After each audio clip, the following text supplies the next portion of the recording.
Dans cette deuxième partie, nous allons voir le montage de la jupe. Comme je vous l'avais expliqué dans ma première partie, il me serait trop difficile de vous faire un tuto pas à pas. Et comme il m'est aussi très difficile de réfléchir et de parler en même temps, j'ai fait le montage de tous les morceaux de ma jupe que j'ai épinglés sur mon mannequin.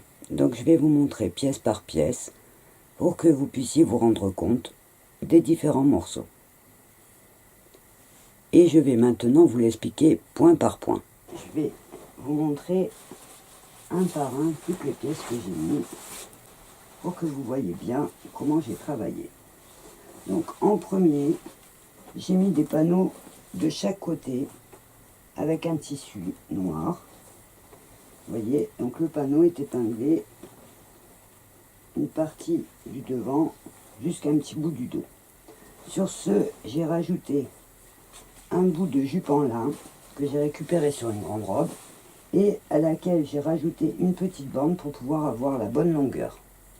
Alors je vais vous montrer le dos, ça sera plus facile. Donc voilà, pour le dos, il y a donc la jupe en lin qui passe par-dessus le pan de mon côté. Donc j'ai la grande jupe en lin. Par-dessus, j'ai fait un rectangle. C'est un peu difficile parce qu'il y a beaucoup de tissu. Voilà, donc par-dessus, j'ai fait un rectangle tout simple dans un tissu. Alors là, c'est un voile avec des fleurs en velours dessus. Donc j'ai rajouté ça que j'ai froncé. Mon rectangle, voilà, il est droit et je l'ai juste froncé en haut pour qu'il soit que sur la partie arrière. Ensuite, j'ai rajouté deux grands pendants, voilà, d'un nœud en satin noir.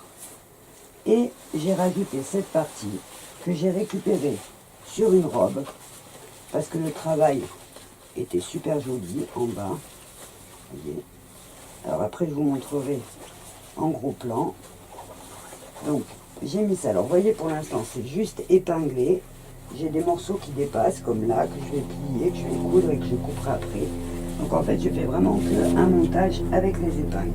Et j'ai glissé sur le devant une partie arrondie tablier sur lequel j'ai cousu un ruban que j'ai plissé dans le même tissu. Et j'ai fait le tablier à l'avant qui va se remonter de chaque côté, vous voyez, comme ça. Pour l'instant, je vais coudre mes côtés. Donc je vais le faire à la main pour pas être obligé de défaire mes épingles. Je vais tout coudre à la main, les parties que j'ai à coudre. Et ensuite, je ferai le montage de la ceinture en prenant toutes mes épaisseurs pour faire une ceinture noire à ma jupe. Pour la ceinture, j'ai prévu le même tissu que mon tablier, qui est une toile un petit peu dure mais fine. Parce que comme ça va être en double, il faut que ça soit solide. Vous voyez, la ceinture, elle sera cousue. Donc comme ça, il faut que ça soit solide, mais en même temps, il ne faut pas que ça soit trop épais, sinon ça va prendre trop de place sous ma ceinture. Donc, je vais commencer par coudre les petites pièces que je vous ai dit. Par exemple, là, sur les côtés, je vais faire un pli, donc je vais coudre tout le long à petits points. Comme ça, je pourrai découper le surplus qu'il y a après. Et une fois que j'aurai cousu toutes les petites pièces que j'ai à coudre, je pourrai donc monter à grands points ma ceinture avant d'enlever la jupe de mon mannequin, parce que sinon je risque de perdre et les plis que j'ai fait et les fronces et surtout les repères. Par exemple, ces pans, il ne faut pas qu'ils bougent dans ma ceinture.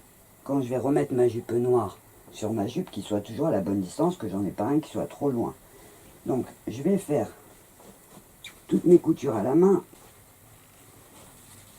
Donc comme je vous l'avais dit, j'ai cousu les côtés que j'avais à coudre sur les bords, sur mes pans. Et avant d'aller plus loin, je vais vous expliquer pourquoi ma jupe fait une bosse. Alors, pour les dames qui connaissent la mode victorienne, qui date de l'époque du steampunk, les dames avaient l'habitude de mettre ce qu'on appelle un faux cul.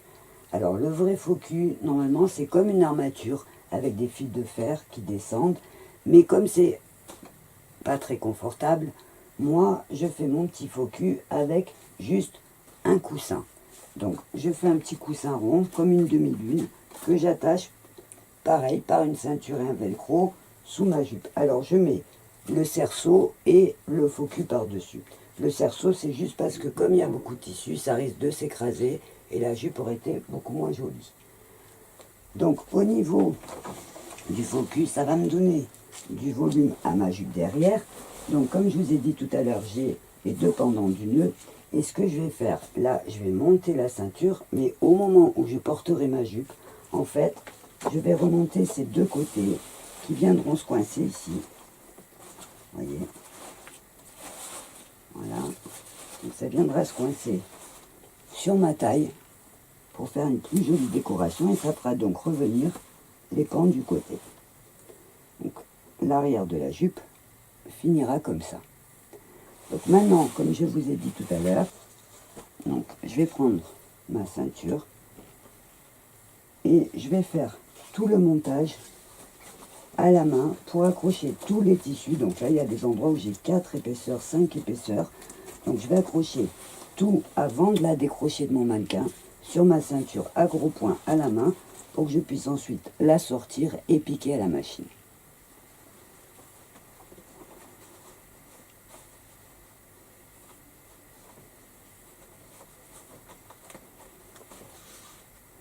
Alors, je remets une épingle pour bloquer mon début, pour pas que ça pende de trop, parce que sinon ça fait beaucoup de poids. Donc je remets une épingle, voilà, je coince mon départ, et voilà, je fais tout le tour. Je vais enlever ma jupe, je vais piquer ma ceinture à la machine, donc la partie là que je suis en train de faire, et ensuite je la retournerai et je coudrai à la main pour fermer ma ceinture à l'intérieur. Je mettrai ensuite une grosse partie velcro derrière pour que ma jupe reste réglable. C'est-à-dire que même nous, des fois, on n'a pas le même ventre. Ou si demain, je veux prêter le costume à quelqu'un qui est plus petit ou un peu plus fort, et ça permettra d'avoir une fermeture réglable. Je vous montrerai ça tout à l'heure aussi. Voilà, la ceinture est montée, elle a été cousue. Donc, j'ai fait une couture en haut et une couture en bas. Et j'ai posé, comme je vous expliquais, mon velcro. Comme je vous expliquais pour le système de la fermeture, en fait, je prends mon velcro. Voyez, donc la bande est assez large, comme ça on pourra, suivant la taille qu'on a besoin, voyez, la fermer en plus grande.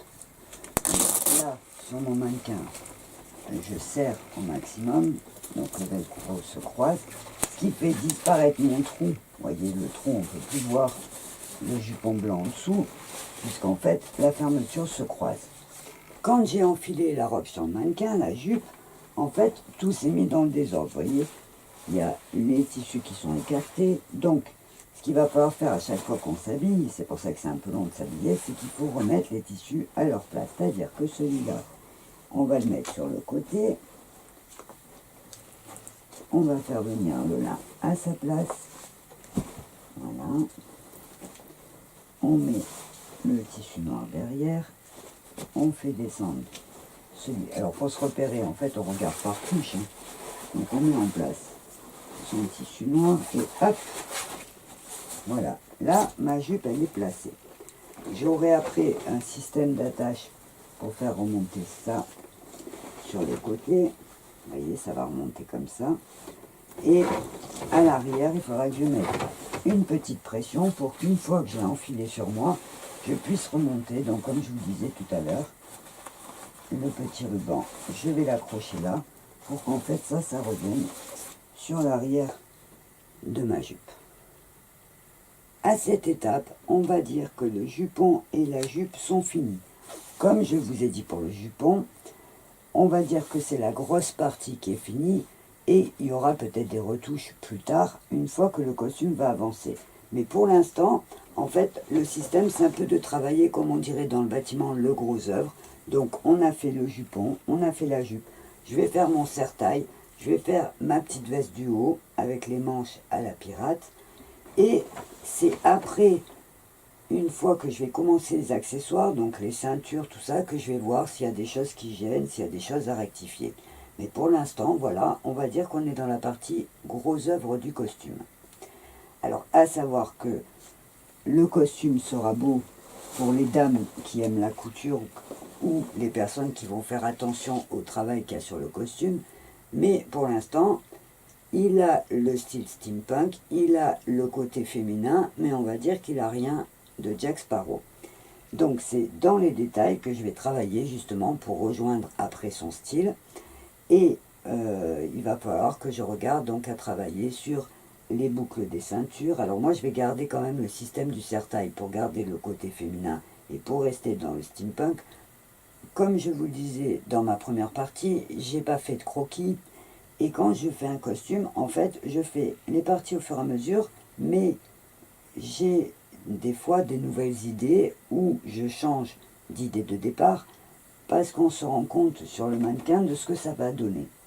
J'espère que ces vidéos vous feront plaisir, que même si ce n'est pas de vrais tutos, ça vous donne quand même beaucoup d'indications sur la réalisation et la création d'un costume. C'est vrai que pour faire un costume, je vous conseille vraiment de travailler sur un mannequin parce que ça va vous permettre, comme moi, d'épingler au fur et à mesure, de faire des essais et des fois de faire du modelage. Donc c'est vrai que c'est beaucoup plus facile d'abord parce qu'on se rend compte au fur et à mesure de ce que donne notre costume et on n'a pas besoin de l'enlever et de le remettre en place.